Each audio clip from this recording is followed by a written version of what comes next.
Merci de regarder Balafon Télévision. Bienvenue dans Tribune présidentielle. Au menu ce soir, le verdict de l'élection présidentielle est attendu, mais le pays est d'ores et déjà plongé dans une crise post-électorale. Dans plusieurs régions, des manifestations ont éclaté pour contester une éventuelle victoire du président sortant et exiger son départ. Si les appels au calme se multiplient, le silence assourdissant de certains candidats de l'opposition sur la situation nationale suscite de vives interrogations. En effet, dans un climat marqué par un conflit ouvert entre les camps de Paul Biya et de Issa Chiroma Bakari, les discours apaisants ne semblent pas trouver d'écho auprès d'une population en colère. Comment interpréter ce mutisme? Les acteurs politiques en cette période cruciale pour le pays. L'analyse de nos invités est à suivre en seconde partie d'émission. Pour l'heure, place au journal.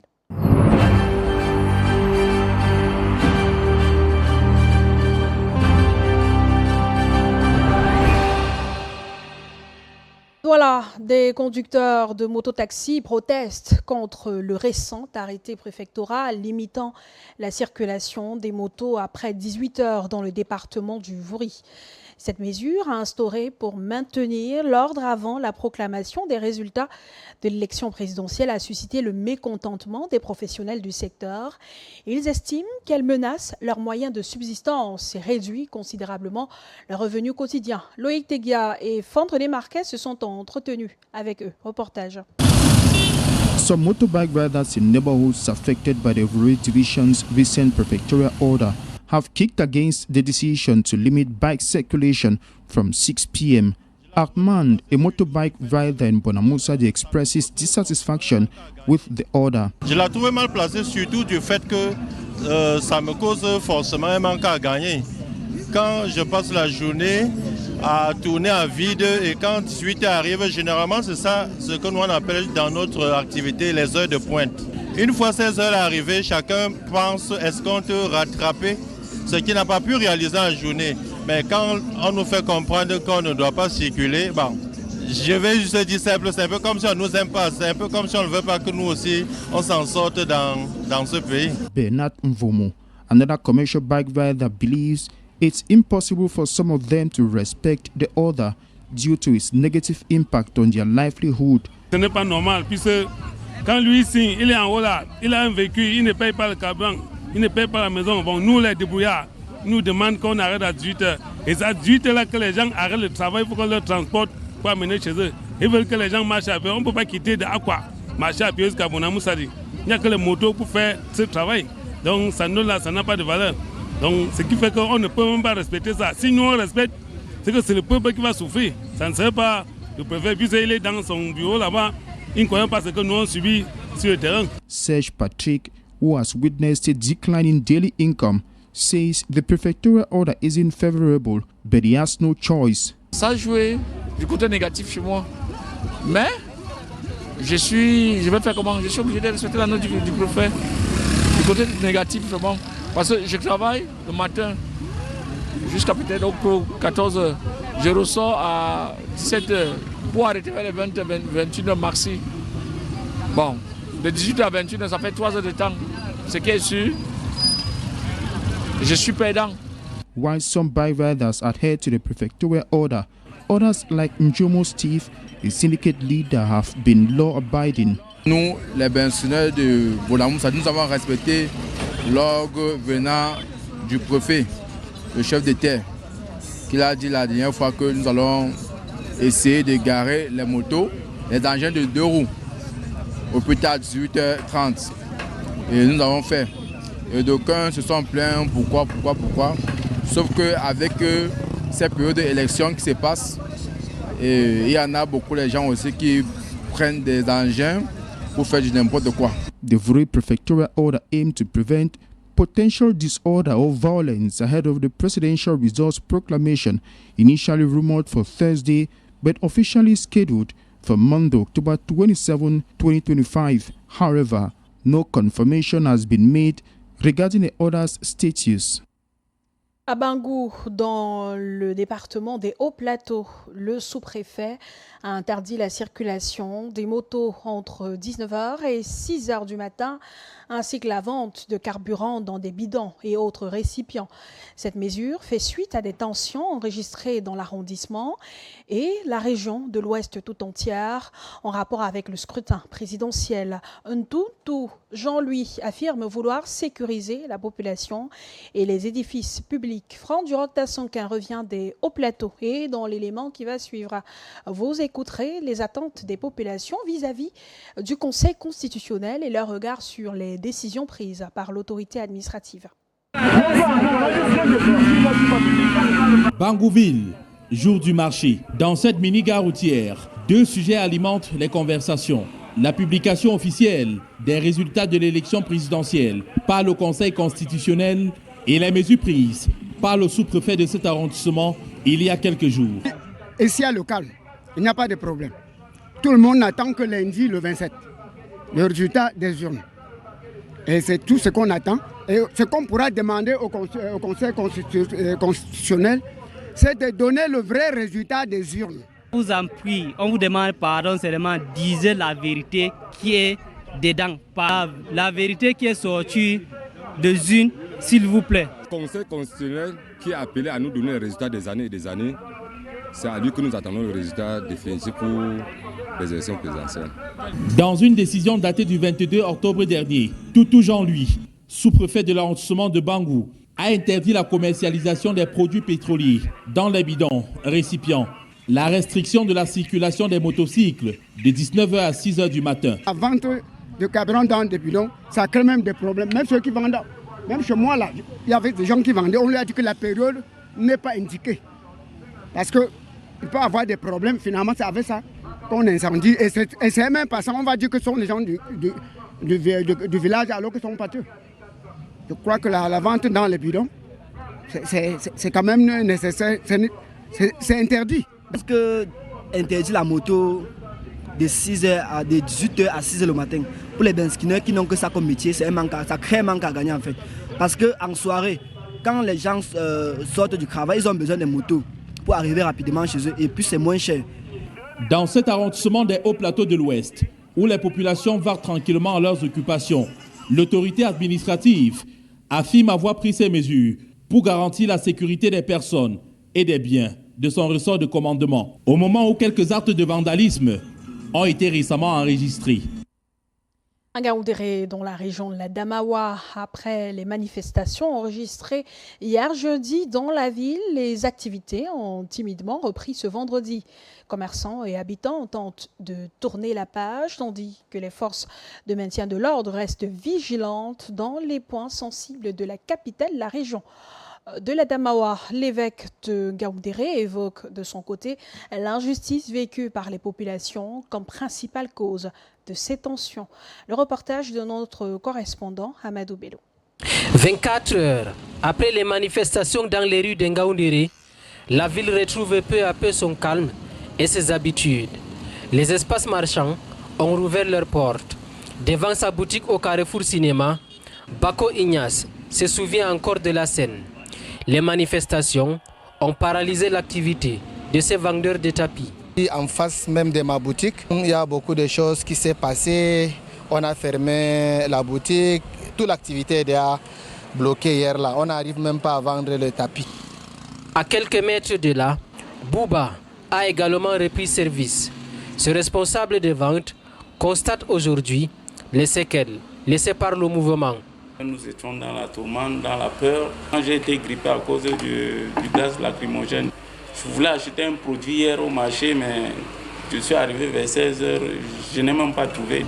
Comme chez eux, plusieurs autres secteurs d'activité ont subi les conséquences de ces troubles. Ce n'est pas en Ngaoundéré, c'est tout le Cameroun.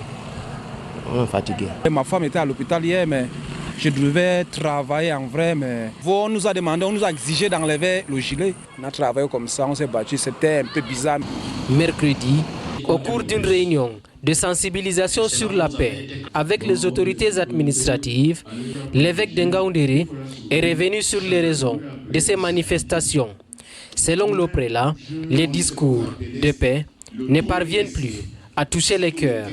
La cause profonde, n'est-ce pas, de cette crise que nous sommes en train de traverser, c'est la souffrance qu'il y a dans le cœur, c'est la frustration qu'il y a dans le cœur, c'est l'injustice généralisée, n'est-ce pas, que nous vivons dans ce pays où les Camerounais, n'est-ce pas, ne croient plus à aucune promesse, à aucun, n'est-ce pas, discours. Dans les grands carrefours, les forces de maintien de l'ordre restaient en état d'alerte. Et à la veille de la proclamation officielle, les résultats de l'élection présidentielle prévue le 27 octobre prochain, des voix s'élèvent pour appeler à la paix et à la retenue. Autorités traditionnelles, responsables de la société civile et leaders de partis politiques ont tous exhorté les Camerounais à attendre sereinement la décision du Conseil constitutionnel. Ils invitent les citoyens à préserver la cohésion nationale et à s'unir autour de la République, seul parti que nous avons en commun, disent-ils. Sébastien Oyébé a attendu son micro à quelques-uns d'entre eux. Je vous propose de les suivre dans cet élément. À quelques heures de la proclamation officielle des résultats de l'élection présidentielle par le Conseil constitutionnel, les appels à la paix se font de plus en plus entendre à travers le Cameroun. Chefs traditionnels, responsables politiques et simples citoyens multiplient des messages d'apaisement, invitant les populations à faire preuve de retenue et à respecter les institutions de la République. Parmi ces voix, celle de Sa Majesté Sylvain Gabriel Essoa et Toga, chef supérieur des Batchenga et secrétaire exécutif du Conseil panafricain, des autorités traditionnelles et coutumières, a particulièrement retenu l'attention. Je demande à mes frères camerounais de se calmer. On ne doit pas vous induire en erreur. Et il faut savoir que, en ce moment, le Cameroun a besoin de la paix. La République doit rester debout. Le temps de la campagne est terminé. Chaque Camerounais doit se ranger du côté de la République pour préserver la paix. Le chef traditionnel a par ailleurs salué la politique de paix et de stabilité prônée par le président de la République, tout en insistant sur la nécessité de préserver la cohésion nationale face aux tensions et aux discours de division. Je demande à ceux qui sont tapis dans l'ombre, dans les réseaux sorciers, de se ressaisir. Ils ne doivent pas détruire le Cameroun. Appelant à la responsabilité citoyenne, Jacques Ekani, élite d'Nkoltomo 2, invite la population à poursuivre normalement ses activités après la proclamation des résultats, soulignant que la stabilité du pays dépend de l'attitude responsable de chacun. On ne gouverne pas un pays dans la rue. J'appelle à toute ma génération, j'appelle à tout le peuple camerounais d'écouter la voix de la paix. Nous devons nous mettre ensemble en cette période difficile pour attendre sereinement les résultats des urnes.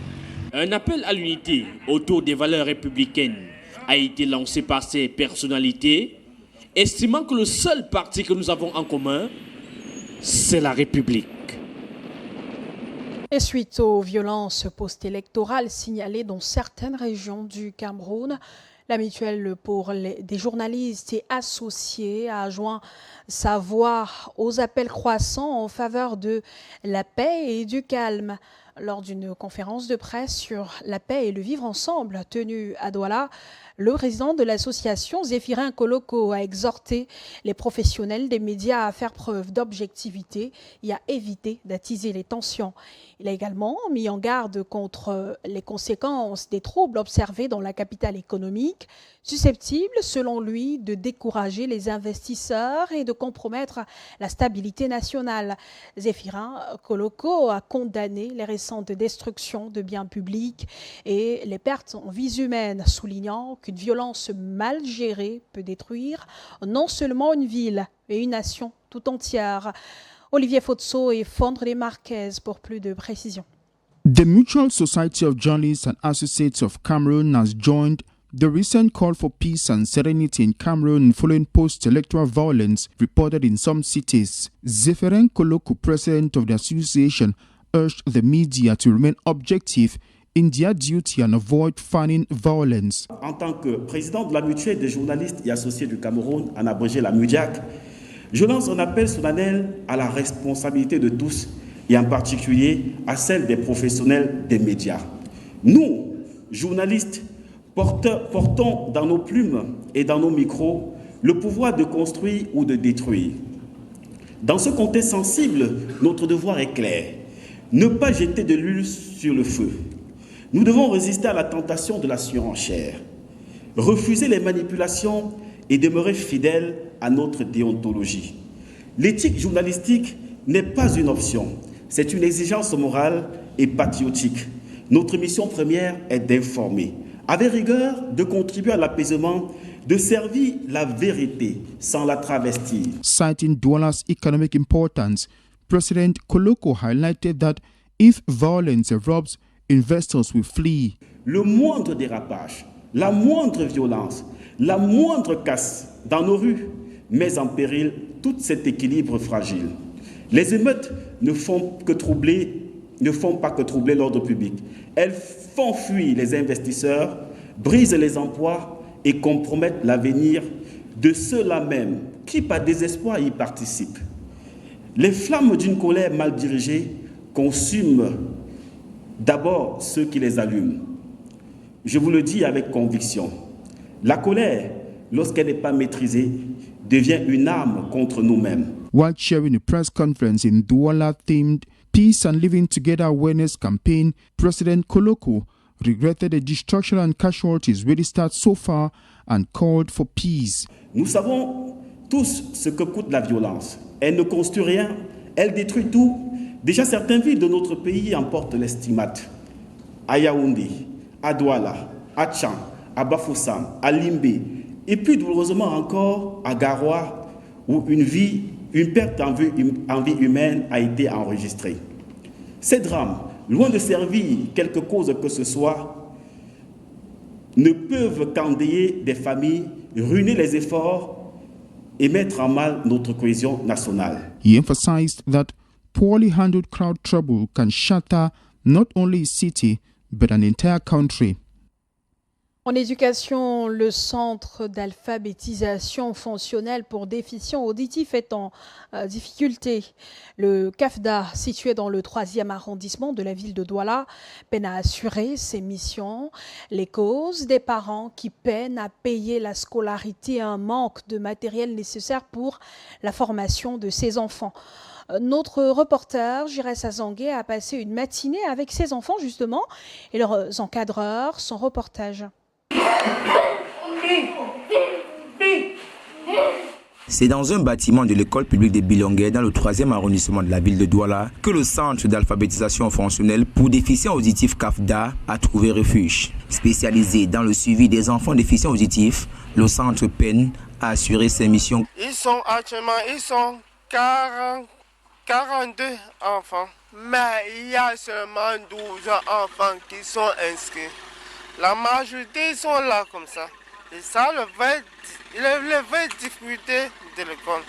Parce que quand les parents nous confient les enfants et qu'ils ne parviennent pas à payer, il est difficile pour nous de gérer correctement le centre. Parce que les personnes qui enseignent ont aussi une famille qu'ils doivent prendre en charge. Or, si les parents ne nous accompagnent pas, ce serait difficile pour nous de gérer l'école. À ces problèmes de scolarité s'ajoute un manque d'équipement pour une formation spécifique de ces enfants. Aussi, nous avons un programme de formation pour les enfants sourds qui ont passé le CEP. Nous formons en informatique, en infographie, en dessin et en art plastique. Et aussi, nous voulons étendre notre programme pour en couture et coiffure, afin de permettre à tous les sourds qui baladent dans les rues sans rien faire, de pouvoir se former afin d'intégrer facilement la société. Nous avons aussi besoin de certains matériels pour la formation spécifique des enfants, comme par exemple les jeux éducatifs, qui vont permettre à mieux adapter les enfants. Et dans le programme de formation, nous avons aussi besoin de certains ordinateurs, car les ordinateurs que nous avons sont gâtés. Et pour ces déficients auditifs, leur encadrement et formation prend beaucoup plus de temps. L'éducation, ça prend beaucoup de temps par rapport à ceux qui entendent. Après avoir écrit au tableau, il faut lire, il faut signer pour savoir si les enfants, s'ils ont entendu la leçon. Et après avoir écrit au tableau, il y a les images qu'on fait pour les montrer, pour savoir s'ils ont bien compris la leçon. Vraiment pas enseigner les enfants, ça n'a pas été facile. Il faut faire, c'est fou.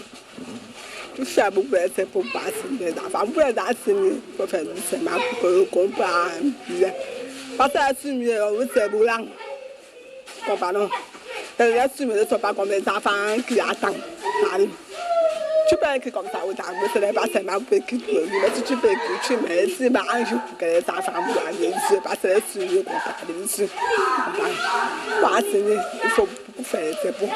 Tu peux les prendre, tu peux les encadrer, tu les prends comme tes propres enfants. Rappelons que selon une convention internationale des droits de l'enfant signée en 1989, tout enfant a droit à l'éducation. En culture, à présent, les préparatifs battent leur plein pour l'édition 2025 de la fête de fin d'année emblématique de la ville, désormais rebaptisée Douala Festival, Douala Fiesta, organisé par la mairie de Douala. L'événement se déroulera du 19 décembre 2025 au 1er janvier 2026 et promet plusieurs nouveautés cette année. Le festival se tiendra sur un site unique et fixe et non plus sur 6 sites différents. Pour le maire Roger Bassandinet, ce changement vise à améliorer l'organisation et l'expérience des visiteurs, ainsi qu'à réduire les coûts logistiques. Fondre Marquez revient sur les objectifs et les innovations du Douala Fiesta, édition 2025. The Douala Fiesta, an annual event organized by the Douala City Council, has been renamed Festival Douala Fiesta. Nous passons de Douala Fiesta à Festival Douala Fiesta pour afficher une nouvelle ambition de la ville de Douala, qui est celle d'être une plateforme qui va révéler les talents de la ville, mais qui également s'ouvre désormais au monde, accueillir toutes les autres communautés que nous avons ici au sein de la ville de Douala, donner une plateforme d'expression à tous les talents, parce qu'en termes d'innovation, pour cette édition, nous aurons en réalité un site central. Launching a project for the event, which will run from December 19, 2025 to January 1, 2026, one of the innovations is having a fixed site, unlike previous editions that had 6 sites. Douala Fiesta proposera une riche programmation mêlant concerts de musique, concours de beauté, compétition de danse, foire commerciale et bien d'autres moments de détente et d'émotion. Mais au-delà du divertissement, cet événement, nous le voulons aussi comme un levier économique et touristique. Among the innovations this year is the introduction of a mini competition, a road quad and an AFCON village, as further explained by the festival's director. Nous allons continuer dans l'esprit issu de la genèse de ce projet à animer les différents arrondissements afin de détecter de nouveaux talents, de pouvoir les mettre en valeur sur les différentes plateformes qu'offrira le festival Douala Fiesta. Nous avons également le concours Miss Douala Fiesta qui revient également cette année parce que à cette occasion également, nous allons sillonner tous les arrondissements pour révéler la beauté des Doualaises qui sont actives, ingénieuses, et elles auront l'occasion de compétir parce que d'ores et déjà elles pourront s'inscrire sur la plateforme en ligne www.festivaldoualafiesta.cm pour s'enregistrer et être sûr de pouvoir compétir et d'avoir l'ambition de prendre la relève à travers la couronne qui lui sera apposée par Monsieur le maire. Aside from the entertainment aspect, the mayor says the festival will promote culture and tourism with 14 days of non-stop entertainment and cultural diversity. Autre rendez-vous annoncé, celui de la Coupe d'Afrique des Nations Maroc 2025. Et d'ailleurs, le dispositif de fan zone se met déjà en place au Cameroun pour éviter les surprises de dernière minute. Art Rise Experience et l'artiste humoriste Tanya Kondom ont mis sur pied une plateforme pour réunir les hommes de culture autour du plus grand événement sportif d'Afrique dès le 15 décembre à Sawaland dans l'arrondissement de Douala 5e. Les fans de football pourront se retrouver pour communier lors des différentes rencontres. Les détails avec Charles Douglas Ndemba. À 2 mois de la CAN 2025 au Maroc, l'une des fan zones les plus imposantes du Cameroun se met en place. Adrise VIP Experience dans l'arrondissement de Douala 5e à Sawaland a dévoilé les bases de ce que sera la grande messe du football africain. Côté supporter, ce sera avec des hommes de culture de renom que va être porté le projet, à l'instar de Tanya Kondom, artiste humoriste qui fait office de communicateur de la plateforme. Adrise VIP Experience, c'est un événement majeur parmi tant d'événements qui seront organisés par le projet Adrise, parce que Adrise c'est une association. Adrise donc VIP Experience c'est la première. Et cette première qui est définie sur, on va dire, on s'appuie, le leitmotiv ici c'est la CAN. La CAN Coupe d'Afrique des Nations 2025 qui aura lieu au Maroc. C'est les questions de faire une grande fan zone. Et la fan zone sera au Sawaland. Sawaland, à Bonamoussadi. Ça, c'est à partir du 15 décembre. Comme annoncé par le responsable de la communication, la date de l'ouverture est connue. Le 15 décembre, un mois de communion couplé entre la fête de fin d'année et la fête du football. Le cocktail est savamment pensé. Ce serait un événement très coloré, avec plusieurs aspects. On a football fan, on a food court, les repas qui touchent toutes les différentes régions et tout. On aura aussi côté familial qui est l'arbre de Noël, on aura un réveillon de Noël, autant de choses. Et le Open Air Night Club aussi pour les détentes de nuit. Le public est donc prévenu. Adrise VIP Experience à Sawaland à Bonamoussadi est la première fan zone où communier les exploits des Lions indomptables lors de la prochaine Coupe d'Afrique des Nations.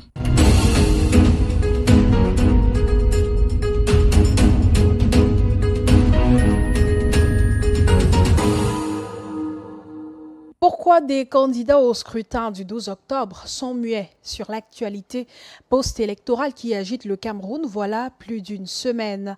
Entre partisans de Paul Biya du RDPC et Issa Chiroma Bakari du FSNC qui se disputent la victoire avant la proclamation officielle des résultats, seuls Hiram Samuel Iodi, Atekiseta Caxton et Akeremouna ont appelé au respect du verdict des urnes, symbole d'expression de la volonté du peuple. La lecture de Jean-Paul Chuniette.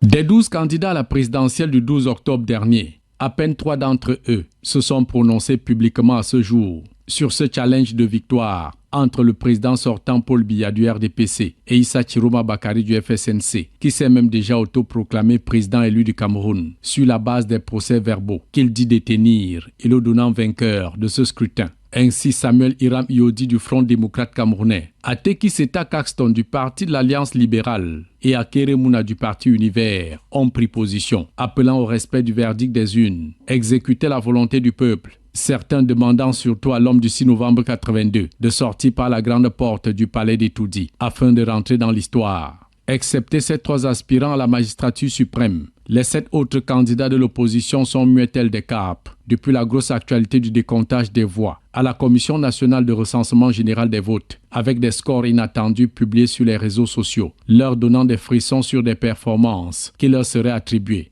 et même sur ces manifestations violentes déclenchées à Garoua dans le nord, Maroua à l'extrême nord, Bafoussam et Tiang à l'ouest, Douala dans le littoral et Yaoundé dans le centre du pays. Pas un seul mot sur toutes ces velléités de crise post-électorale dans l'attente des résultats de cette échéance majeure pour l'alternance et le changement tant souhaité des milliers de Camerounais. en dehors des 3 candidats qui ont saisi le Conseil constitutionnel pour dénoncer des irrégularités en vue d'obtenir des annulations partielles du scrutin dans quelques localités. Et donc, deux par la suite, ont retiré leur requête. Rien n'a été dit sur toute cette actualité post-électorale qui agite l'opinion nationale et même internationale. Ainsi, c'est un silence radio pour tous les 7 candidats. Bello Bouba Maïgari de l'Union nationale pour la démocratie et le progrès, Cabral Libi du Parti camerounais pour la réconciliation nationale, Patricia Thomaye Nondamjoya de l'Union démocratique du Cameroun, Joshua Ossi du Social Democratic Front, Pierre Kouemo de l'Union des mouvements socialistes, Jacques Bouga Arbe du Mouvement citoyen national camerounais et Serge Espoir Matomba du Parti unifié pour la rénovation sociale.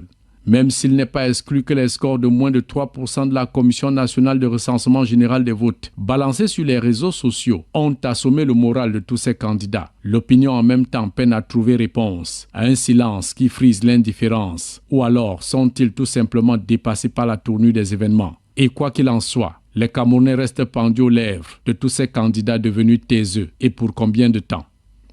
Merci Jean-Paul Chunette. Bienvenue dans la deuxième partie de Tribune présidentielle. Merci à tous ceux qui nous rejoignent à l'instant. Nous sommes en direct sur Balafon Télévision, sur Radio Balafon également. Vous pouvez nous suivre à travers le 922 et le 515 du bouquet Canal+, le 747 du bouquet StarTime, également sur la page Facebook Balafon Télévision officielle sur Facebook. Le professeur Emmanuel Duacho est avec nous ce soir. Il est microéconomiste, analyste politique. Professeur, bonsoir. Merci d'avoir accepté notre invitation. Bienvenue. Merci, bonsoir. Et merci de m'avoir invité à cette émission pour essayer d'éclairer les Camerounais sur le comportement de certains candidats. J'espère que je serai à la hauteur de vos attentes. J'en profite pour saluer mon co-discutant et puis vos nombreux téléspectateurs qui nous regardent. Maître Corentin Douguet est également avec nous ce soir, avocat au barreau du Cameroun. Maître, bonsoir. Merci d'avoir accepté notre invitation. Bienvenue. Bonsoir Claude. Bonsoir aux milliers de téléspectateurs de Balafon Télévision. C'est toujours un plaisir de partager ce genre de plateau avec vous. Mes salutations vont d'ailleurs à l'endroit de tous ces Camerounais qui, le 12 octobre, ont fait preuve d'un devoir citoyen en allant exprimer leur vote et que l'attente dure, mais qu'on espère que ça sera la vérité des urnes qui sera dite le lundi prochain. Maître Corentin Douguet, vous faites bien de parler d'attente.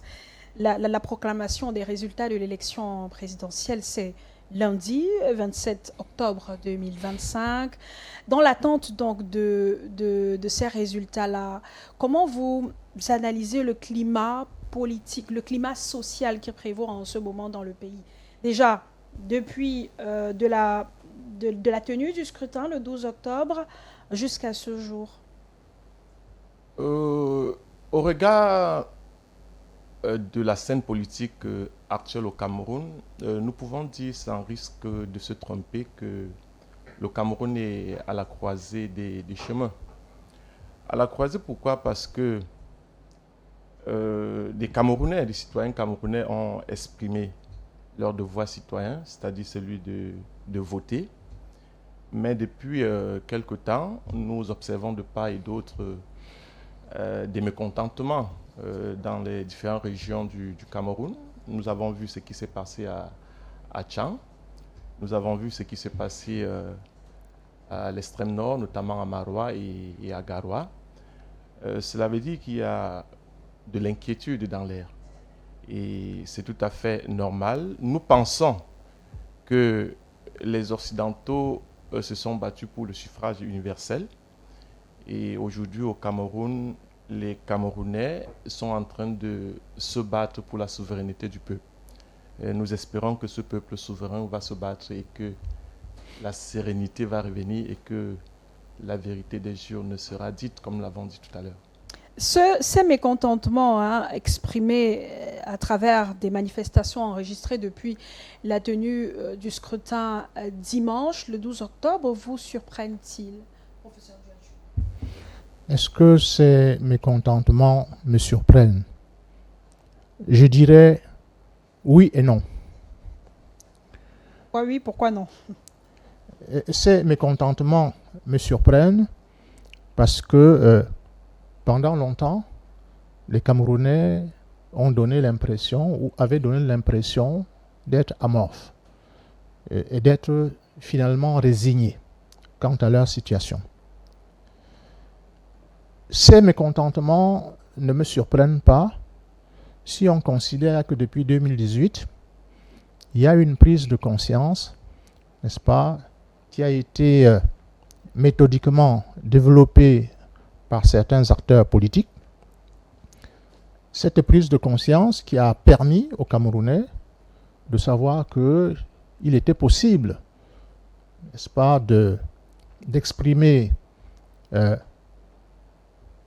ses revendications dans l'urne, et puis après, de surveiller, n'est-ce pas, cette expression. Et du coup, lorsque, après s'être exprimé, ces Camerounais n'ont pas les informations, ne serait-ce que sur les tendances, n'est-ce pas, dans les médias traditionnels, il y a de quoi avoir, n'est-ce pas, ces mécontentements. Cela d'autant plus que les rues des différentes villes du pays sont beaucoup plus animées par les hommes en armes, ce qui pose le problème, n'est-ce pas, de la liberté d'aller et venir. Mais ces hommes en armes, tels que vous les appelez, ils sont garants de l'ordre et de la sécurité. Vous savez, lorsque les choses sont bien faites, on n'a pas besoin de mobiliser les hommes en armes, de sortir les camions anti-émeutes dans les villes. Dès lors qu'on sort les camions anti-émeutes, dès lors que vous avez certains hommes politiques qui tiennent des discours belliqueux, il est tout à fait normal que nous assistions à un climat manquant de sérénité. Et les Camerounais, au moment où nous parlons, ne sont pas sereins parce que l'impression qu'ils ont, c'est que ils se sont exprimés dans les urnes et ils ont l'impression que cette expression de leur volonté dans les urnes risque de leur être enlevée. Donc, la mobilisation, dans un premier temps, est sans surprise pour vous. Et donc, d'où est venue la surprise? Qu'est-ce qui vous a surpris dans ça? Qu'est-ce qui m'a surpris dans ce qui se passe, c'est que le 12 octobre, et notamment après 18 heures, les Camerounais se sont rendus compte de ce que le concept du vivre ensemble, qui est souvent martelé par le pouvoir, n'avait pas réellement sa raison d'être. Pourquoi? Eh bien, tout simplement parce que des candidats ou un candidat qui n'a pas forcément une implantation politique dans certaines régions du pays a été accrédité de suffrages importants. Cela signifie tout simplement que finalement, les Camerounais sont capables de discernement, sont capables, lorsque leurs intérêts sont en jeu, de dépasser la tribalité. Et qui nous aurait dit que M. Issa Chiroma, puisqu'il s'agit de lui, aurait des voix dans des régions où, apparemment, sur le plan confessionnel, il n'y a pas, qu'est-ce que j'allais dire, une proximité. Pas de base? Non seulement il n'y a pas de base, mais il n'y a pas une proximité sociologique, comme dirait l'autre. Eh bien, lorsqu'on nous dit qu'à Bafoussam, Lorsqu'on nous dit qu'à Yaoundé, ce candidat a eu des scores plus qu'honorables, ça interroge, n'est-ce pas, sur le communautarisme qui est souvent agité par ceux qui nous dirigent. Professeur, on va y revenir. Corentin Doungué, on a vu tout au long de la campagne électorale des candidats à l'élection présidentielle interpeller des Camerounais, des électeurs, en leur demandant de surveiller leur vote. Et la consigne a été respectée dès la fermeture des bureaux de vote. Les Camerounais ont effectivement participé au dépouillement. Ils ont surveillé les votes. Mais depuis la tenue du scrutin, ces candidats-là, on les cherche. Les Camerounais les cherchent. Il y a quelques-uns qui font des sorties depuis le scrutin. Est-ce qu'une élection pour un candidat à l'élection présidentielle s'achève complètement après le vote? Claude, je dirais non. Je dirais non pour un Camerounais qui voudrait présider à la destinée de cette nation qui nous est si chère. La sensibilisation, les sorties devraient être sa prière de tous les jours. Maintenant, cela étant dit, nous comprenons aisément ce qui est en train de se passer.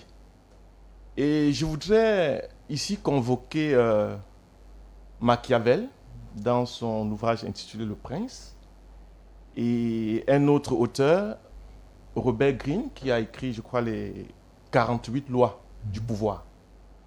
Dans les 48 lois du pouvoir, le silence fait partie des modes de communication. En fait, ces leaders politiques qui sont comme des princes, des rois,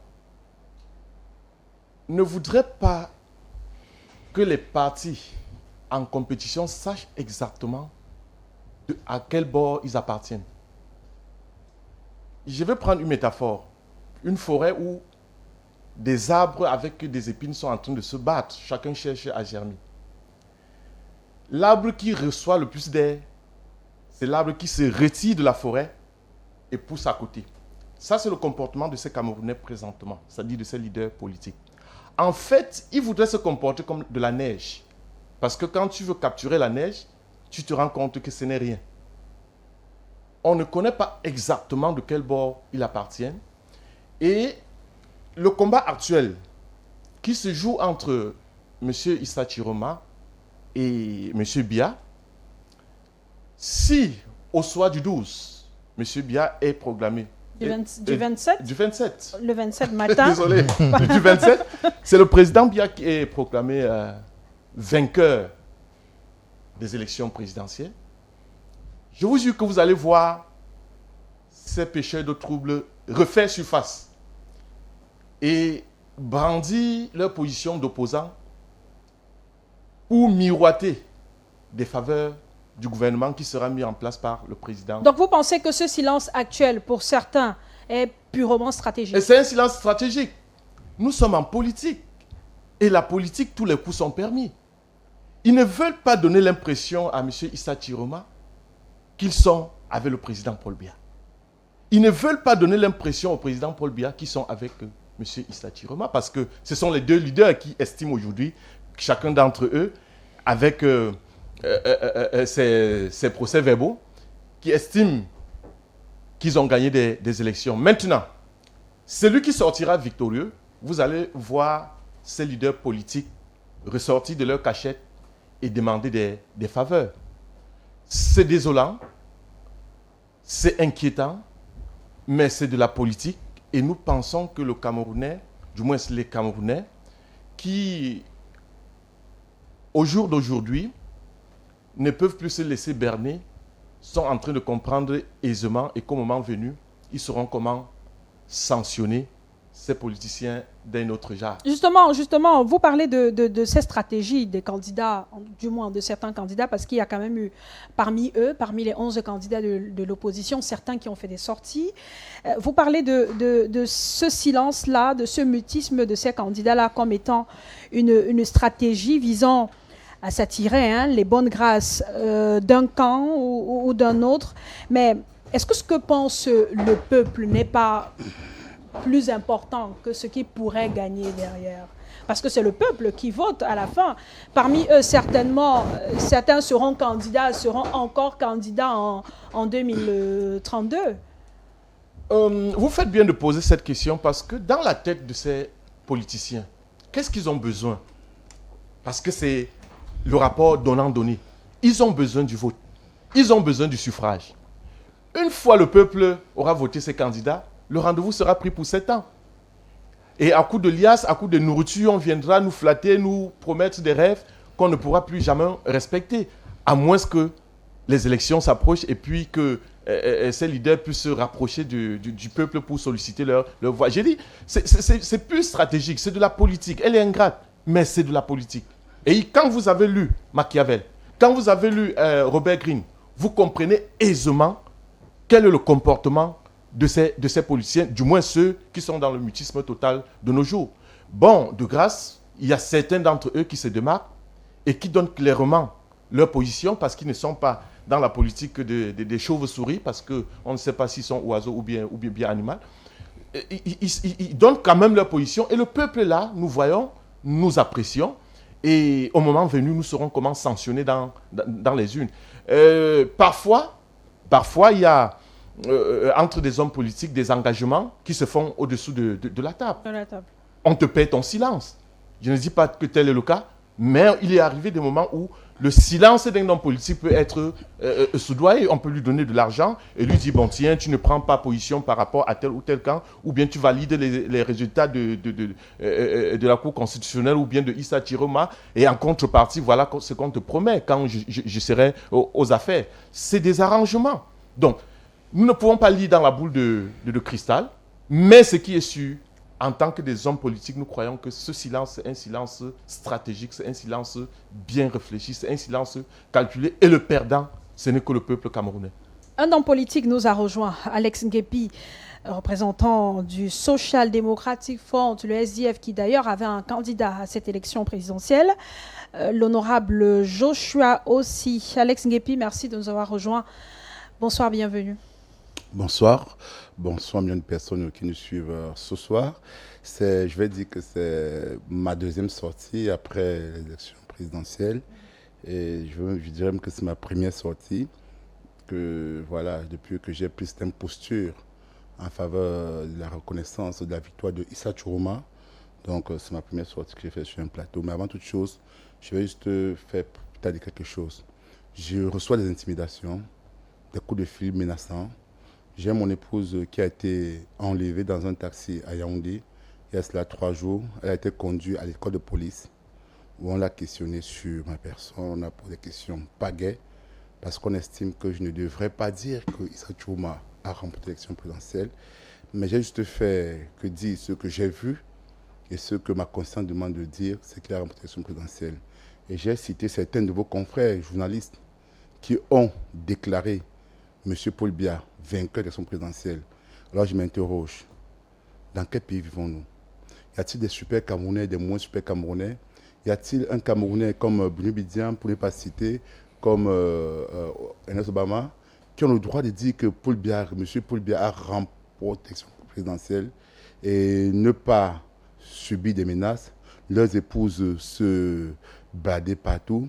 Et lorsqu'un homme politique de surcroît, un opposant, vient dire le contraire, c'est plutôt Chiroma qui a gagné, on l'appelle, on le menace de mort, de tout. Je crois que ce pays est en train de tomber dans l'abîme. Et il faudrait que ceux qui nous gèrent comprennent cela. C'est inadmissible de menacer les hommes pour leurs opinions. Le message est passé. On comprend bien que Alex Ngepi, vous êtes victime de votre position. Ça, c'est votre position à vous. Quelle est la position de votre candidat, Joshua aussi, le candidat du Social Democratic Front, devant la situation actuelle que traverse le pays, avec ces multiples manifestations appelant le président sortant Paul Biya à laisser tomber, demandant au Conseil constitutionnel de dire le droit, dire exactement, donner exactement le résultat tel qu'on l'a vu dans les bureaux de vote, ainsi de suite. Quelle est la position de Joshua aussi? à ça? Bon, déjà, le chairman aussi a fait une sortie inédite. Il faut dire que depuis belle lurette, depuis 1992, que le SDF avait annoncé la victoire, avant qu'on programme les résultats, ni John Fundi. En 2004, on n'a même pas annoncé la victoire avoir remporté. On a attendu le Conseil constitutionnel pour réclamer la victoire. Mais jamais le SDF n'a commencé à donner les résultats de quelqu'un qui a gagné. Parce que le SDF, c'est un parti assez structuré pour s'exprimer, c'est à travers le NEC. Mais le chairman aussi n'a pas ce pouvoir-là de donner la position du parti. C'est-à-dire que s'il s'exprime par moment, ça peut être considéré comme sa position personnelle. Il y a des militants qui ont rappelé que, Monsieur le Président, est-ce que le NEC a été consulté? Mais il a quand même fait une sortie inédite où il a dit qu'il était derrière le peuple et qu'il fallait que la voix des unes soit respectée. Il a également dit qu'il devait introduire un recours. Et s'il faut introduire un recours, ce recours-là devrait être de manière à favoriser la voix du peuple. D'ailleurs, un recours a été introduit puis retiré. J'arrive. Là, donc, ce recours devait être de manière à ce que le choix du peuple souverain soit respecté. Et il a dit que si d'ailleurs ce recours devait empêcher le choix du peuple qu'il soit respecté, il ne l'introduirait pas ou il va le retirer. Donc il avait introduit un recours demandé à annulation dans certaines zones. Il s'est rendu compte que ce recours-là était mal compris par plusieurs Camerounais. Ce recours-là a été mal interprété et que les gens ont pensé que ce recours qu'il introduisait, c'était de manière à vouloir ne pas reconnaître la souveraineté populaire. Alors le chairman aussi a décidé de retirer ce recours parce qu'il a estimé que si son recours peut être mal interprété et que les gens vont s'appuyer dessus pour voler la victoire du peuple, alors il ne fera pas partie. Le chairman aussi donc a retiré son recours par rapport à cela, car il estime que la souveraineté populaire, le choix populaire doit être respecté. Maintenant, il y a des gens qui disent clairement que XY a remporté l'élection présidentielle. Ce n'est pas vraiment son rôle. Nous avons complété nos résultats. Et on attend, lorsque le Conseil constitutionnel va se prononcer, à coup sûr, le chairman aussi fera une sortie et il pourra dire exactement ce qu'il en est. Mais pour l'instant, le chairman Joshua aussi est du côté du peuple souverain. Et moi, en tant que communicant du SDF, c'est notre posture. Maintenant, moi, en tant qu'Alex Guépi, homme politique que je suis, ma position personnelle est que je souhaiterais justement que mon chairman me suive. Et je lui ai dit d'ailleurs, je l'ai écrit, je lui ai fait comprendre que de par ce que je regarde, de par tout ce que je collecte comme information, il est clair que M. Issa Chourouma a remporté l'élection présidentielle. Et j'espère que peut-être que mon chairman, notre chairman, Joshua aussi, pourra peut-être avoir le NEC dans ce sens. Mais je crois qu'après l'élection, après le résultat du Conseil constitutionnel, le NEC va pas le chairman, le NEC, à ce moment-là, le NEC pourra faire une sortie et dire exactement ce qui se passe à la base des PV, à la base des résultats que le Conseil constitutionnel aura proclamés. C'est noté, Alex Guépi. Professeur Djatcho, on a plus ou moins une idée de la raison du silence observé du côté du Social Democratic Front. Est-ce que ça peut être la même raison auprès de tous ces candidats-là à l'élection présidentielle qui n'ont pas fait de sortie? Il faut préciser que Hiram Samuel Iodi, le candidat du FDC, a fait une sortie pour faire part de sa position quant à la situation actuelle du pays. Ateki Seta Caxton en a fait. Akeremuna également. Ils sont 3. Je peux oublier un nom, mais bon, on sait aujourd'hui que tous ces candidats n'ont pas fait de sortie. En tout cas, ils sont très peu à avoir fait de sortie. On ne peut pas dire aujourd'hui que les 11 candidats de l'opposition à l'élection présidentielle ont fait de sortie. Quelques-uns se distinguent, professeur. Écoutez, leur mutisme n'est pas étonnant. Mais je tiens à revenir sur le propos du représentant du Social Democratic Front par rapport à la position ou au mutisme de Joshua Oshi. Oui. Il me semble que l'élection présidentielle, c'est la rencontre entre un homme et le peuple. Ce n'est pas la rencontre entre un parti et le peuple, même si sa candidature est portée par un parti. Il se trouve que le chairman du Social Democratic Front aurait dû se prononcer. Pourquoi? Eh bien parce que au moment où nous demandons au Conseil constitutionnel de dire le droit et de respecter le verdict des urnes. Attendre que le Conseil constitutionnel se prononce pour que le chairman se prononce n'a pas de sens. Il aurait dû se prononcer depuis pour dire quoi? Reconnaître Il la aurait victoire dû se de notre prononcer candidat? depuis, puisqu'il a tous les éléments qui lui permettent, et ce n'est pas interdit, la loi n'interdit pas à un candidat, n'est-ce pas, et notamment un candidat qui dit se battre pour le changement, de ne pas reconnaître, n'est-ce pas, d'abord sa défaite, et reconnaître la victoire d'un autre candidat à l'opposition. Mais il a reconnu dans son dernier communiqué, je peux me tromper, Alex Nguepi, il a reconnu sa défaite. Et il a d'ailleurs annoncé qu'il fera une sortie pour féliciter le vainqueur. S'il reconnaît sa défaite, c'est qu'il est capable aussi de reconnaître qui a gagné. Et donc, moi je crois qu'il faut que nos leaders cessent de jouer à ce jeu. Vous savez, les compromissions, et Corentin l'a dit tout à l'heure, nous sommes en politique et beaucoup de rumeurs circulent disant que certains leaders auraient reçu des enveloppes. Et vous savez, lorsque vous recevez des enveloppes, ça vous condamne. C'est-à-dire, ça vous empêche la liberté d'expression.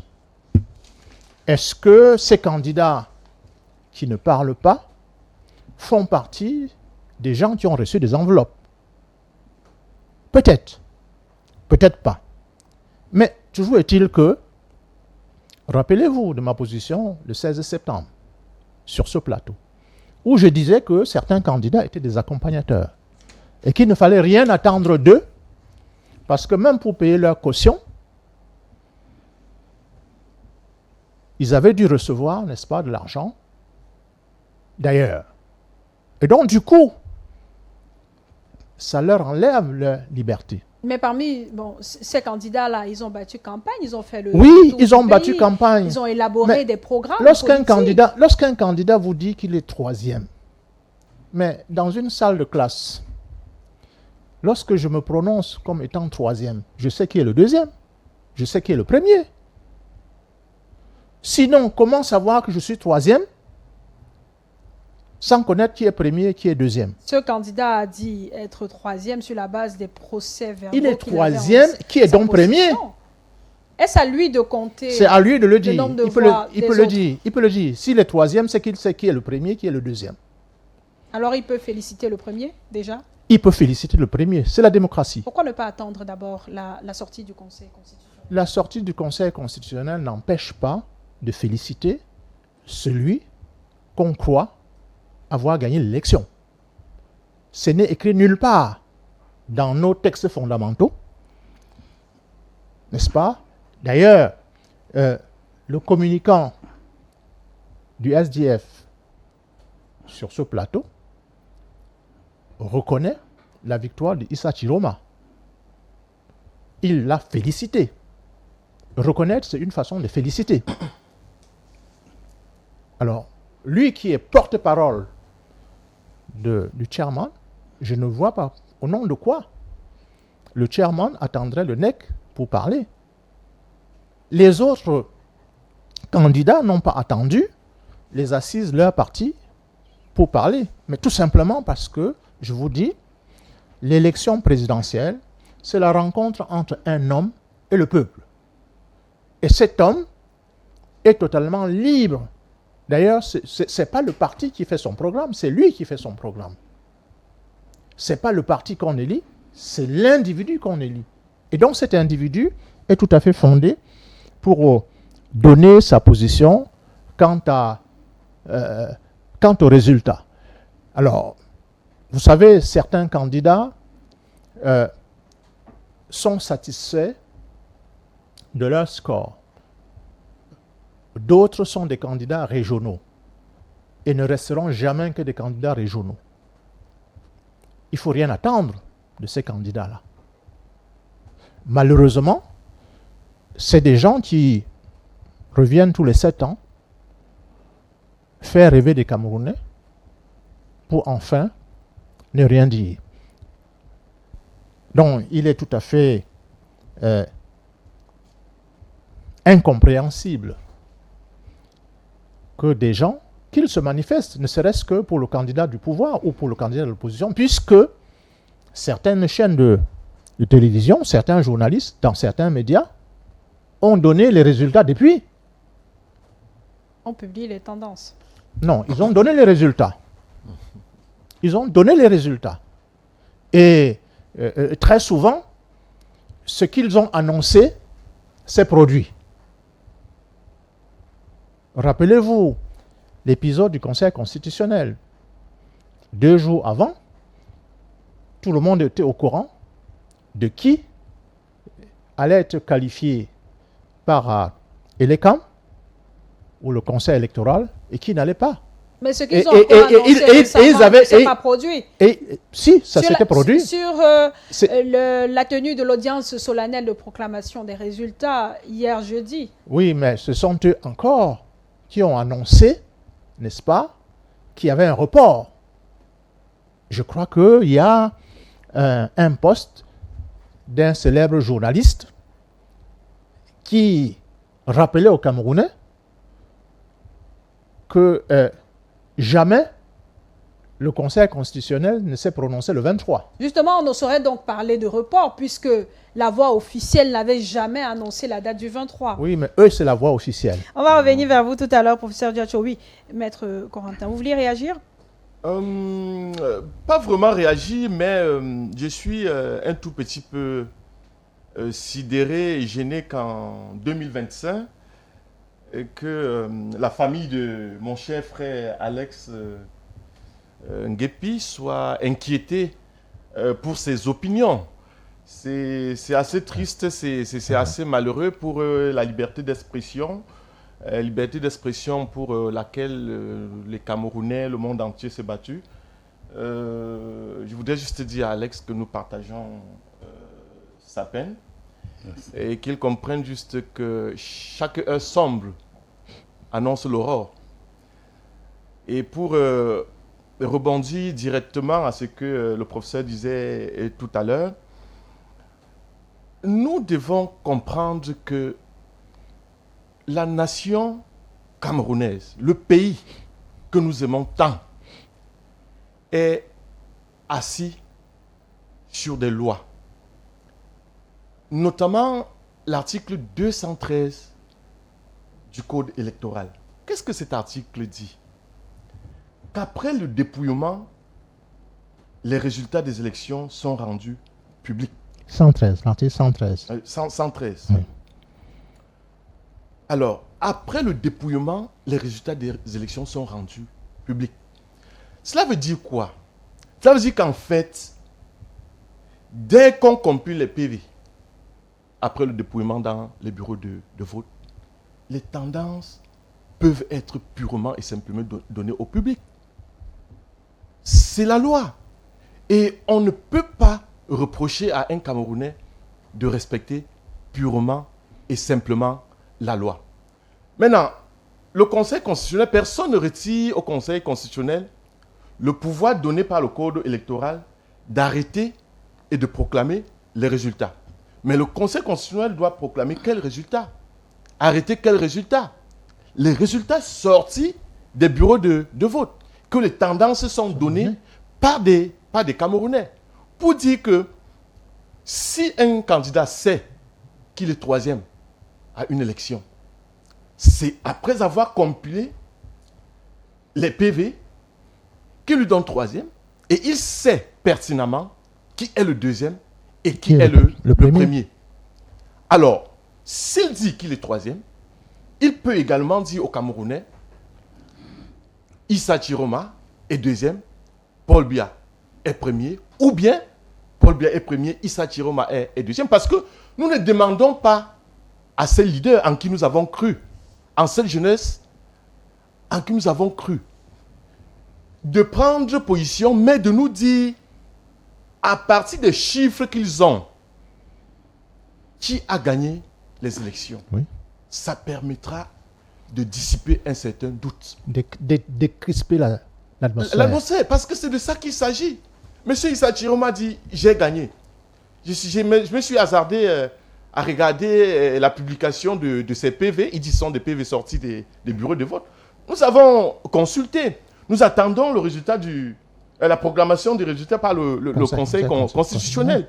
Maintenant, si à un moment donné, un candidat dit « j'ai gagné sur la base des procès-verbaux sortis des bureaux de vote », pourquoi ne pas le convoquer et dire de façon contradictoire « Monsieur Issa Chiroma, mettez-nous ces procès-verbaux » et que les décomptes se font de façon contradictoire au vu et au su de tout le monde.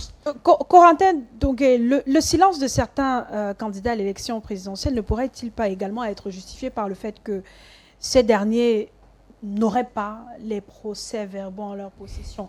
Le jour du scrutin, le constat a été fait par beaucoup. Des partis politiques n'avaient pas de représentants dans les bureaux de vote. Donc, difficile pour eux d'avoir plus ou moins peut-être une idée de leur sort, de leur position et même du déroulement du scrutin, puisqu'ils n'y étaient pas là.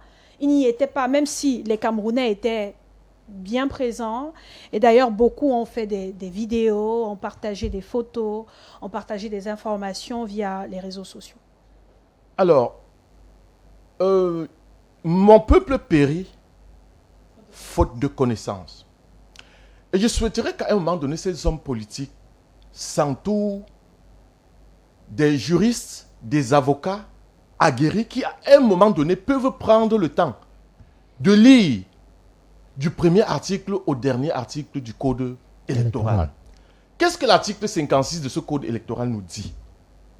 Que si au début des élections, il n'y a pas de représentant des candidats d'un candidat, le président de ce bureau de vote peut nommer parmi les électeurs qui savent lire et écrire le français un représentant. Et mention est faite sur le procès verbal. Oui, justement, c'est ce que dit la loi, mais ça n'a pas forcément été le cas dans les bureaux de vote. Ça n'a pas été le cas dans le bureau de vote. Et la faute revient à qui? À Elekam. À Elekam. Et conséquence logique, les élections devraient être annulées. Oui. La faute revient à Elekam, oui. La faute est à Elekam. Oui. On devrait annuler ces élections. Oui. Je me suis évertué un peu à regarder la publication d'un ami lors du début du contentieux électoral à la Cour constitutionnelle. Et vous savez ce qu'il a dit? Il a dit la Cour de l'irrecevabilité va tenir ses audiences. Vous voyez à quel point le citoyen lambda camerounais réfléchit et apprécie la justice et cette Cour constitutionnelle qui est le dernier recours, qui est la crème de la crème, qui est une institution en laquelle nous devons avoir confiance. Si à un moment donné, le Camerounais n'a plus confiance, la société est en train de se détruire. La société est en train de courir vers un labyrinthe. Et personne ne sait vers où nous sommes en train de partir présentement.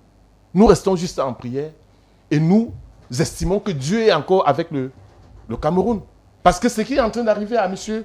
Alex Guépi, au sortir d'ici, ça peut m'arriver. Oui. Ça peut vous arriver, Claude. Oui. Ça peut arriver au professeur. Ça peut arriver à tout le monde, oui. À n'importe qui. Mais ce que je dis, et je continue à dire, c'est que le plus fort n'est jamais su d'être toujours fort. Le plus fort n'est jamais su d'être toujours fort. On n'est jamais éternellement fort. Celui que nous appelons, ou du moins les Camerounais appellent, le beau diable. Moi, je l'appellerais personnellement le beau monstre. Et s'il est un monstre, cela veut dire que c'est un monstre qui a été fabriqué par le régime et qui aujourd'hui, on ne le maîtrise plus. Alex Nguepi, je ne voudrais pas qu'on fasse une fixation sur le SDF, même si vous êtes un communicant du Social Democratic Front, mais vous êtes d'abord un homme politique. De manière générale, et le constat qui a été fait, c'est que les hommes politiques n'ont pas été, les candidats à l'élection présidentielle n'ont pas été unanimes sur la situation actuelle du pays. Beaucoup ont préféré garder le silence sur ce qui se passe en ce moment. Peut-être ils feront des sorties après l'audience solennelle du Conseil constitutionnel prévue lundi. Maître Corentin Dougué parlait tout à l'heure de stratégie. Pour vous, ce silence-là peut être justifié justement par une stratégie de ces candidats-là? Non, je vais vous dire que personnellement, je suis déçu qu'on ne fasse pas de sorties. Je pense que les 11 candidats, beaucoup n'ont pas la vision actuelle de ce qui se passe. La politique aujourd'hui se fait plus sur les réseaux sociaux et sur les plateaux de télévision. Mais Jeff Suliam dit toujours que non, c'est au terrain, il faut mobiliser. Et Chirouma n'a pas battu campagne dans plusieurs localités. Il n'était pas à Montbord, il n'était pas en Cogny chez moi, à Tchang, il n'était pas en Bam. Mais il a raflé là-bas. C'est à travers les médias et les réseaux sociaux qu'il a raflé. Il a su avoir l'opinion publique en sa faveur. Et le tout s'est joué, les gens sont portés. Pendant que nous payons les gens pour être des scrutateurs, et que certains même ont voulu garder PV parce qu'il fallait le président qui devait de circonscription qui devait donner l'argent à... Voilà. Lui, c'était des volontaires qui ne payaient pas. J'ai vu des gars qui sont portés volontaires pour lui parce qu'ils avaient cette soif de changement. C'est-à-dire, il y a cela que les partis politiques doivent faire, c'est à rythmer au temps. Malheureusement, quand les réseaux sociaux sont arrivés, beaucoup de partis politiques ont eu de la peine à comprendre cela. Et aussi, aussi la manière de faire la politique. Beaucoup disent qu'il faut le terrain, beaucoup on le change. Vous savez, les gens le changent chaque fois sur les oreilles, blablabla. Bon, Chirouma n'a pas fait le terrain en tant que tel. Donc, mais je vais dire quand même quelque chose qui m'écoeure, c'est qu'il y a une affaire qui m'importe, c'est que concernant les enveloppes prétendues reçues, je vais dire ça, c'est encore une fabrication du cabinet civil, du régime RDPC. Rappelez-vous, en 1992, lorsque Fundi est supposé avoir remporté l'élection, le même contexte que Chirouma, les gens ont dit que Fundi a vendu la victoire. Et beaucoup commencent à le détester. Les gens ont dit que Fundi allait prendre des milliards et tout dit. Et c'est le régime qui a fait ça. Le régime a travaillé en 2004. Lorsque Fundi a revendiqué la victoire, mais c'était moins virulent. Les gens ont dit que non, Fundi il a pris ses milliards, il va aller au gouvernement. 2018, pour Maurice Kamto, même chose. Oh, Kamto a vendu, Kamto c'est un pion du régime, Kamto a pris les milliards. Et le SDF et l'officier de la coalition, il va aller vers le MSC, il va aller au gouvernement. Ils seront ministrables. 2020, élection locale. Oh non, le MSC a pris 1 milliard. Toujours 1 milliard pour ne pas aller aux élections locales. C'est toujours le RDPC qui met ça. Ils ont des cabinets qui font de la neurocommunication, la nanocommunication. C'est-à-dire on vous infiltre ça à partir des influenceurs. Et dans les bars, des gens viennent dans les bars, ils font des commentaires, ils disent ça. Mais ils sont envoyés par c'est cas du renseignement généraux. Ils viennent là, ils prennent une bière, ils font qu'ils sont sous, ils engagent des fausses discussions. Et celui qui est à côté comprend. Comme tu as pris 1 milliard en 2020, 2025, aussi la coalition avec Cabral parce qu'il veut aller au gouvernement. Quelqu'un soit après dit que non, aussi a pris 1 milliard, Cabral a pris 1 milliard. Vous voyez? Mais avec ce flux de fausses informations, est-ce que ce n'est donc pas l'occasion pour les hommes politiques et les candidats de faire des sorties? Je vais jeter pas ça. Et donc on dit ça. C'est tu es toujours dans un bar, quelqu'un qui vient toujours balancer l'information. Et le soulard à côté, il le prend et devient vérité absolue. Il va dans sa famille et après le gars fait une sortie, un live, paf. Et les autres partis d'opposition qui se disent qu'en disant que aussi au Cabral a pris 1 milliard, ça va permettre que leur parti puisse être mieux vu. Ils rendent ça viral. Certains médias qui supportent certains partis politiques bien particuliers en font des débats. Et c'est comme ça que ça devient une vérité. C'est-à-dire d'un mensonge, d'un truc, et sur les plateaux, sur les débats, on le ressort pour démontrer que non, s'il n'y a pas. Alors que les partis politiques ont leurs enjeux, leurs stratégies. Il ne faut pas oublier que les 11 candidats sont les présidentiables. Et ils ont leurs ambitions, leurs stratégies. Maintenant, ce qu'il faut reprocher, je suis d'accord avec ce point-là, c'est que quand cela se passe, et j'ai eu à dire à certains qu'au lieu de faire des communiqués, vous n'avez pas pris 1 milliard, vous êtes inaudible. Vous savez, on ne forme pas la com politique dans les universités, on forme les communicants. Jusqu'à date, à ce que je sache, nous avons quand même 10 ans d'expérience sur la communication politique. J'ai dit à certains qui écoutaient en termes de communication politique, dites que vous allez remettre vos PV à Chirouma. L'affaire de 1 milliard s'arrête. Voilà ce qu'il faut faire. Ne dites même pas que Chirouma a gagné l'élection présidentielle. Faites une sortie. Dites que nous sommes prêts à mettre nos PV à disposition de M. Chirouma, puisqu'actuellement le plan public est en sa faveur. Dès que vous le dites, quelqu'un va plus dire que vous avez pris 1 milliard. On va comprendre que quelqu'un qui a pris 1 milliard ne va pas mettre ses PV à Chirouma. Et malheureusement, cela manque aux 11 candidats. Je dis bien aux 11 candidats. Et j'ai même dit à 1, 2, de faire aux 10 autres candidats, de faire cette déclaration. Ils n'ont pas voulu le faire. Et en tant que communicant politique, qui a 10 ans d'acom politique, je savais qu'en le faisant, si vous faites une sortie disant que vous n'avez pas pris 1 milliard, d'autres sorties vont venir dire que vous avez pris 1 milliard, vous allez continuer plutôt à accentuer, vous serez inaudible. Et personne ne le fait. Mais Donc, là, vous, Alex Ngepi, vous avez suggéré aux candidats de faire des sorties pour laver en quelque sorte leur image. C'est la voie la plus... L'histoire de 1 milliard est montée par le cabinet Ça, civil. c'est pour laver leur image. Oui, mais actuellement, il y a beaucoup de régions... Attention, il y a beaucoup de régions du pays qui sont touchées par une crise post-électorale. Pourquoi ce ne serait pas aussi l'occasion pour ceux-là de faire des sorties pour calmer les Camerounais, peut-être leur demander d'attendre le verdict des urnes? Vous savez, ceux qui disent qu'il faut faire des sorties pour calmer les Camerounais, c'est ceux qui ont intérêt que Paul reste au pouvoir. Parce que les Camerounais savent que si M. Paul reste au pouvoir, c'est une présidence par procuration. On sait qu'il ne va pas gagner, il ne va pas rester, il ne va pas gouverner. Une fois qu'il est proclamé élu, une fois qu'il prête serment, il s'en va vivre à Vormeka. Il y a des pantins, des gens des autres expressions qui vont nous gouverner et qui vont faire du n'importe quoi. Les Camerounais sont là. Que vous allez faire 2-3 jours sans lumière chez vous. Vous n'aurez pas d'eau. Vous allez aller dans l'hôpital. Nos femmes, nos enfants, nos sœurs vont mourir dans l'hôpital, seront emprisonnés dans l'hôpital parce que les factures ne sont pas payées, alors que les ponts du régime seront évacués à coût de centaines de millions de francs CFA et quelqu'un sera gardé à l'hôpital pour 100 000 francs CFA pendant 3 semaines, 1 mois. Les femmes vont continuer à mourir par césarienne. Quand elles auront des hôpitaux, la première chose des hôpitaux sera césarienne. Dès qu'il y a une petite complication au l'accouchement, ils vont dire césarienne, déposer 300 000 francs CFA. Ils savent. Donc du coup, je ne vois pas un candidat. Aujourd'hui, si je suis candidat, je ne peux pas demander aux gens de ne pas sortir. Parce que si vous le faites tout de suite, vous serez taxé de traite. Si vous le faites, vous êtes politiquement mort pour 2026. Parce que ceux-là qui ont voté, parce que vous, les gens ont voté pour le changement, ceux-là vont comprendre que vous êtes en train de jouer pour le régime. C'est noté, Alex Ngepi, on ne saurait demander sur cette antenne j'ai pas dit, non, j'ai dit de ceci. Sortir. J'ai dit ceci. Oui.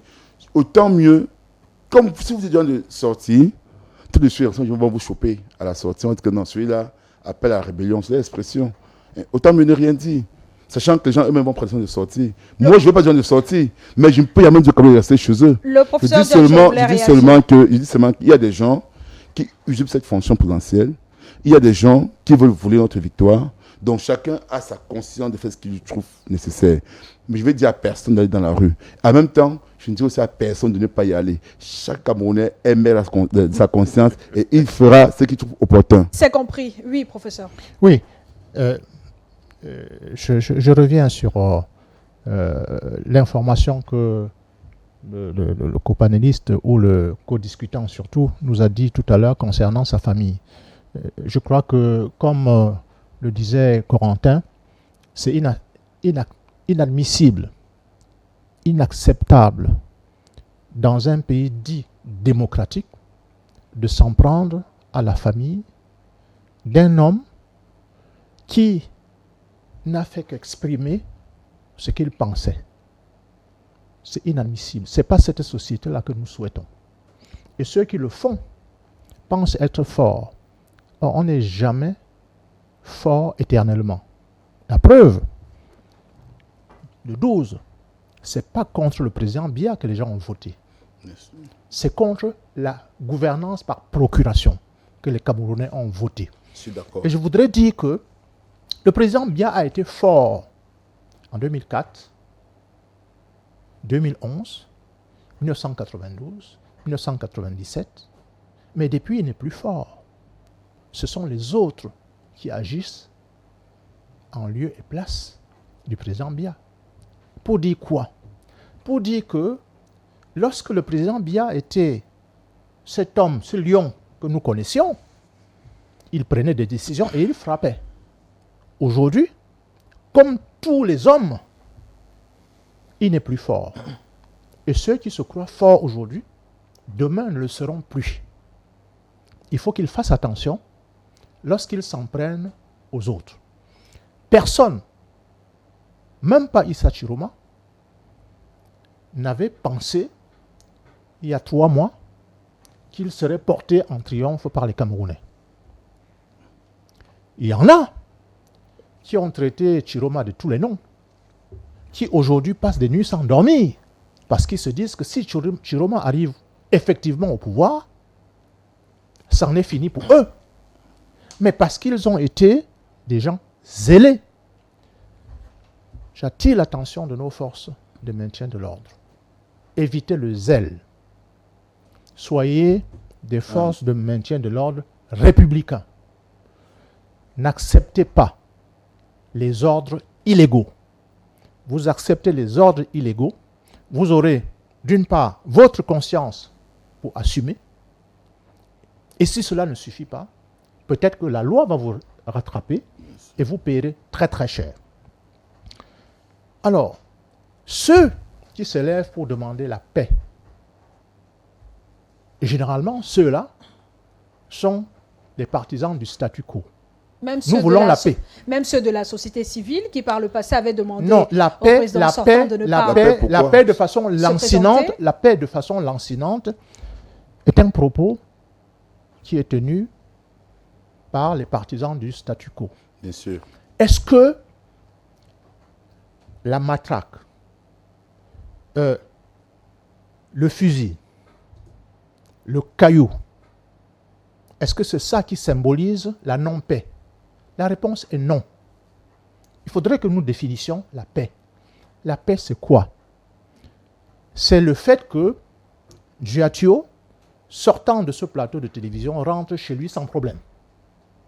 C'est le fait que Giatio, allant à l'hôpital, trouve un plateau technique digne de ce nom. Voilà la paix. Est-ce que c'est le cas au Cameroun? La réponse, c'est non. Si nous faisons une comptabilité des gens qui meurent tous les jours dans nos hôpitaux par manque de plateaux techniques, nous ne sommes pas en paix. Si nous faisons la comptabilité des gens qui meurent tout simplement en sortant de chez eux pour aller chercher leur pitance, nous ne sommes pas en paix. De quelle paix parlons-nous? Le Nozo, par exemple. Donc pour vous, la paix va au-delà la paix, de l'absence de guerre. Ce n'est pas l'affrontement, c'est-à-dire c'est pas l'absence d'affrontement entre deux personnes. La paix, c'est aussi les conditions de vie. Lorsque les conditions de vie ne permettent pas à un père, à une mère, de nourrir décemment ses enfants, ils ne sont pas en paix. Parce qu'ils vont mourir de famine. Et cela, s'il vous plaît, laissez-moi aller jusqu'au bout. Et cela, à cause de quelques individus. Parce qu'en réalité, qu'est-ce qui se passe? Le Cameroun est tenu par... Ils ne sont pas plus de 400. Lorsque vous apprenez que l'unité de vol parmi ces 400 personnes qui dirigent le Cameroun, c'est le milliard. Imaginez ce qu'on peut faire avec le milliard. On peut construire des hôpitaux, on peut construire des écoles, on peut donner à manger à pratiquement tous les Camerounais et on sera en paix.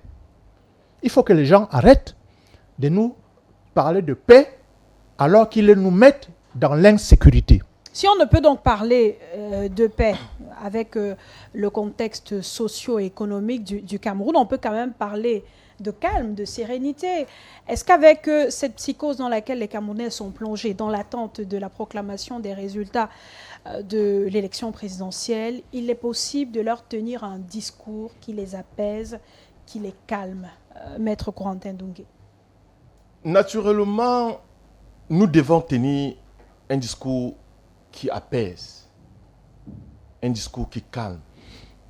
Lequel? En disant aux Camerounais, prions Dieu que le verdict des urnes soit respecté le 27. Cela étant dit, je voudrais, à la suite du professeur, dire la paix, la véritable paix, c'est celle qu'on a avec sa conscience. Est-ce que le Camerounais est en paix pour qu'on lui demande de prôner la paix? Je crois que non.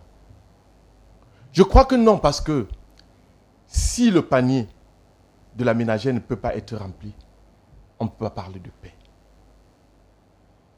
Si vous et moi, des leaders d'opinion, ne pouvons pas sortir de ce plateau et rentrer sereinement chez soi, sans regarder derrière si on est suivi ou pas, on n'est pas en paix.